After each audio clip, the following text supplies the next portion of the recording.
segundo vicepresidente de la Asamblea Nacional. ¿Cómo le va, abogado Darwin? Muchas gracias por estar con nosotros en Huancavilca. Vamos al grano. Esta disolución de la Asamblea los tiene, dice, temblando algunos asambleístas y obviamente están nerviosos. ¿Está usted de acuerdo con esta disolución de la Asamblea? ¿Vale la pena arriesgarse? Buenos días, Buenos muchísimas días. gracias por la invitación, un abrazo para la culta audiencia, un abrazo también para quienes hacen Radio Huancavilca, un honor estar acá. A ver, no, más bien causa chiste, no sé, ya, es como que no dijera nada el presidente, ya aburre hablar de ese tema porque básicamente el presidente lo ha utilizado de chantaje y un chantaje que no le funciona. Cada vez que está en problemas habla de la muerte cruzada, así que para nosotros la verdad que no tiene mayor significancia en estos momentos. Pero también el señor presidente ha dicho de que, según él, en una entrevista internacional, de que no tendrían los votos necesarios para prácticamente se ejecute este juicio político en contra del presidente Guillermo Lasso. No alcanzarían los 92 votos, ha dicho textualmente.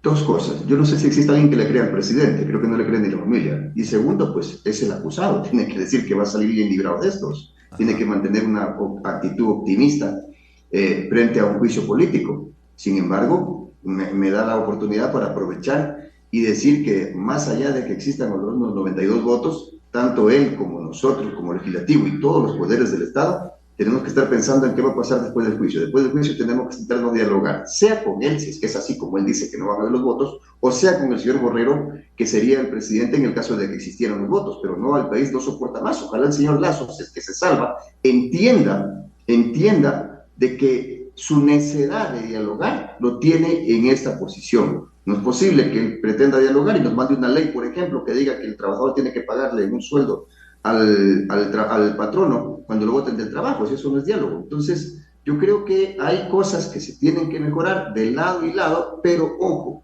no puede ser que nos sentemos en una mesa, estoy hablando ya en el momento post-diálogo, solo ejecutivo y legislativo. El diálogo debe ser con las 5 funciones del Estado, en la que debe estar inclusive el Poder Judicial con la Fiscalía por delante. Y obviamente también el poder de la función de transparencia y control social, en fin, el poder electoral, porque creo que el país necesita tranquilidad. Esperemos que ya termine todo este show que se ha llamado como el juicio político.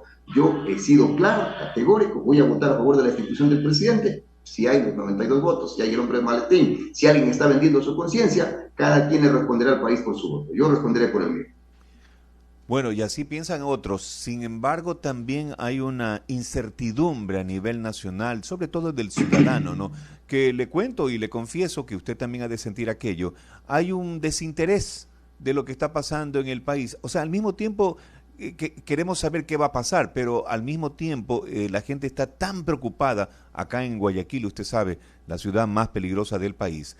La gente está en otra situación, en otra mentalidad, vive el día a día en zozobra, en incertidumbre, de no saber qué va a pasar con su vida económica, su vida personal, con su familia, etcétera, ¿no? Por esta situación de la delincuencia que nos lleva en peso. Prácticamente, algunos dicen que el tema de la disolución de la Asamblea, el tema de la destitución del presidente, queda para algunos en segundo plano, cosa que no debería ser así, porque depende de esas decisiones el bienestar futuro del Ecuador. 100% de acuerdo con usted, ¿no? Lo que pase acá obviamente va a marcar el futuro del país. Estamos así porque tenemos un presidente que no ha tenido la capacidad de ejecutar las políticas públicas y más que nada, hablando especialmente de materia de seguridad, de poner los recursos. O sea, yo no sé en qué cabeza a alguien se le ocurre repotenciar carros que han sido comprados más o menos en el año 2016 y unos mucho más atrás inclusive. O sea, y de luego, obviamente, usted sabe, quienes hemos tenido carros usados, sabemos que un arreglo no le dura tanto tiempo como que fuera un carro nuevo. Así que se gastaron una cantidad de plata increíble, o mejor dicho, no quisieron gastar la plata suficiente para equipar a la policía con vehículos que ya no necesita ese tipo de vehículos, de hecho sea de paso. Hoy la policía necesita vehículos blindados. Desde la Asamblea, en materia jurídica, le hemos dado nueve proyectos de ley y vamos por el 10º. Ya estamos trabajando en una ley ahora de seguridad digital para proteger a las personas, inclusive en las redes. Pero lo que ya le hemos dado una ley que, por ejemplo, el policía está en este momento con autoridad, después, tiene ya en este momento facultad legal para tirar a matar si un delincuente pone en peligro su vida o la vida de un tercero. El policía en este momento, si es que es enjuiciado por este acto, esto es ley por si acaso, no es un proyecto, no es una idea, es ley, lo hicimos nosotros. El policía, si es enjuiciado por la familia del delincuente, en este momento pasa a ser protegido por el Estado porque los abogados ya no los paga el policía, ahora los paga el abogado, ahora los paga el Estado de acuerdo a la ley que creamos nosotros en la Asamblea Nacional. En este momento hay una ley, por ejemplo, que establece que si un juez deja salir bandas delincuenciales, ¿sí? Y es comprobado, obviamente, en el marco del debido proceso, ese juez va 7 años preso. ¿Por qué 7? Porque si le poníamos 5, lo soltaban con grillete. 7 ya no puede salir con grillete. En consecuencia, hay en este momento ya hay leyes, 9 leyes. Le hemos dado leyes para que combate incluso los delitos en alta mar, o los delitos en el mar, ¿sí? Contra la piratería. Tiene las herramientas jurídicas, pero no vemos el presupuesto para la policía. No vemos el personal que la policía necesita. La policía, con corte al 31 de diciembre de 2022, necesitaba más de 30.000 hombres para poder completar y poder estar a la altura o quizás en el mismo nivel que los delincuentes. Entonces, esas cosas son las que me preocupan. Abogado, ¿cómo está? Buenos días. Jorge @Dito lo saluda. ¿Cómo está usted? Buen día y gracias por estar aquí en la 830, la H grande, la información, Radio Huancavilca. ¿Cuál es su opinión sobre esta figura jurídica que ahora la están utilizando mucho los señores jueces, esta acción de protección, este habeas corpus, que le dan a los delincuentes, podríamos decir? ¿Cuál es su opinión al respecto, abogado?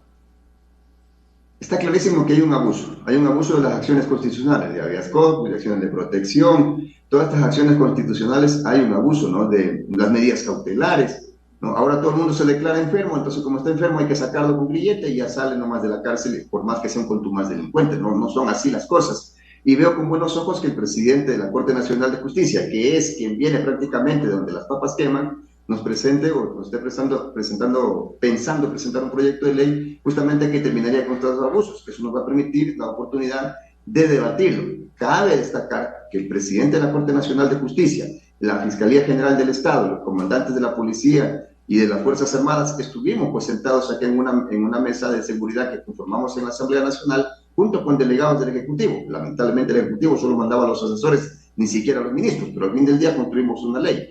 Y justamente entre esas recomendaciones que ellos dieron salió esto de penalizar a los jueces que liberen delincuentes que tengan que ver con las bandas. Salió, por ejemplo, de aumentar la pena cuando el delito de extorsión sea por el tema de las vacunas, de penalizar a cualquier organización criminal o a cualquier persona que utilice menores de edad para delinquir. Eso en este momento es ley, producto de esa mesa de seguridad que la trabajamos acá, y ya mostraba ahí el presidente de la Corte Nacional de Justicia su preocupación. Nosotros demostramos también y había un compromiso de que en el futuro le iba a presentar esta ley. Hoy ya tiene el proyecto listo y obviamente cuando llegue ese va a ser un tema que le vamos a dar prioridad acá en la Asamblea.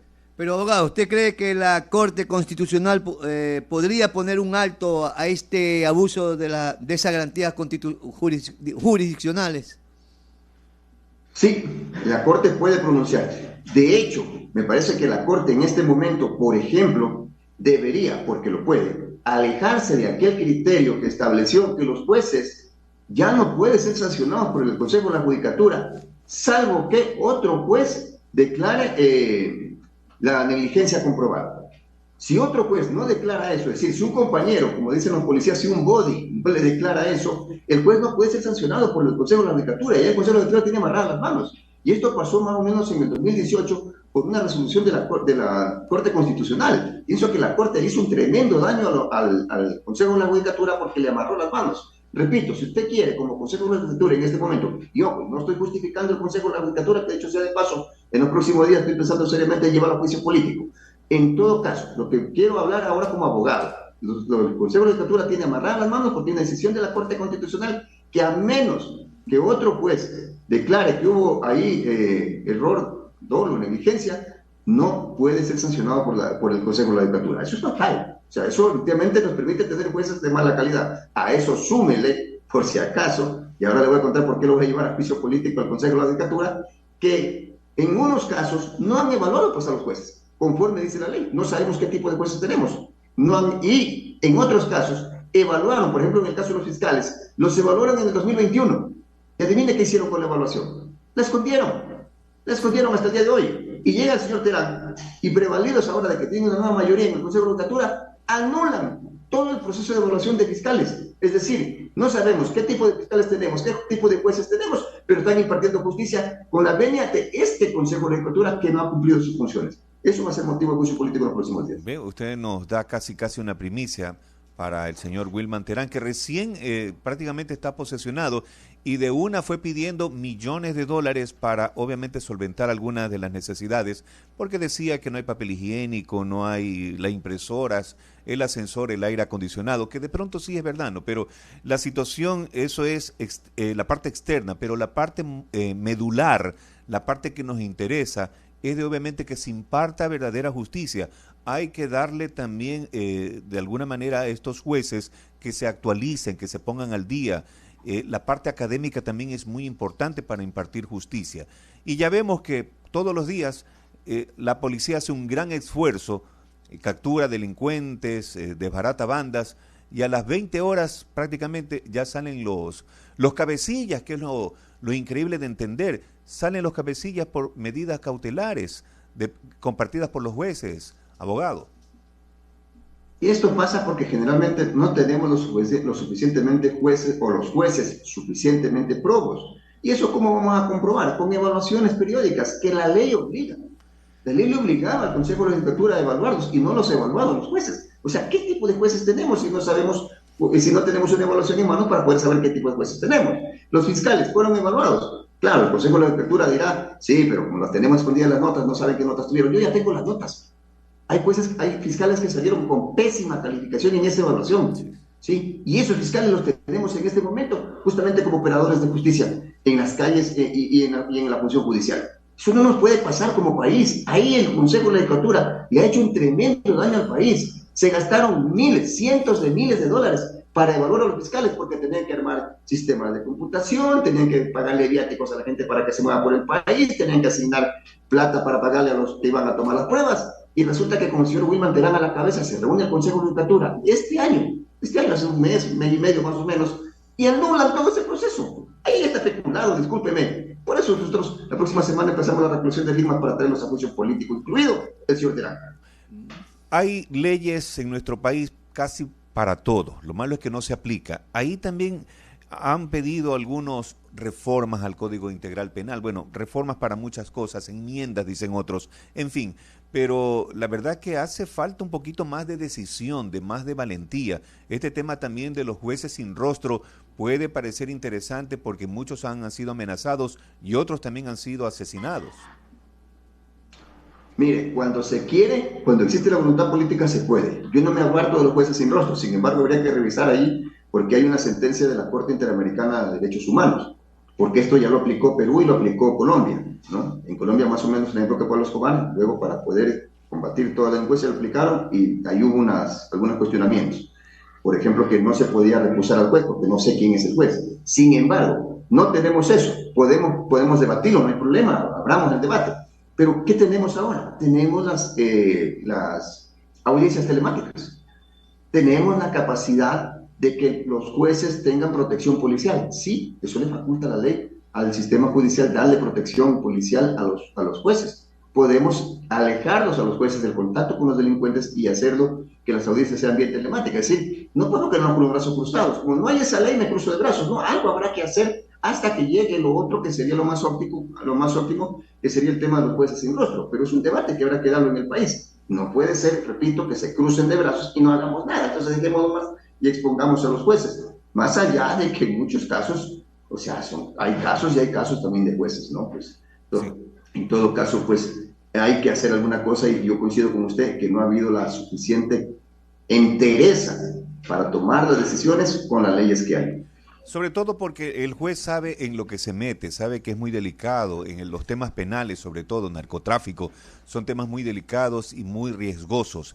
Entonces, si no va a poder con esa situación, mejor que renuncie, definitivamente. Y hay, entiendo, escuelas que capacitan a los jueces, pero como que le falta ahí un poco más de condumio. Yo le pongo un ejemplo, o sea, porque aquí no hay que descubrir la agua tibia. ¿Acaso en Estados Unidos hay jueces sin rostro?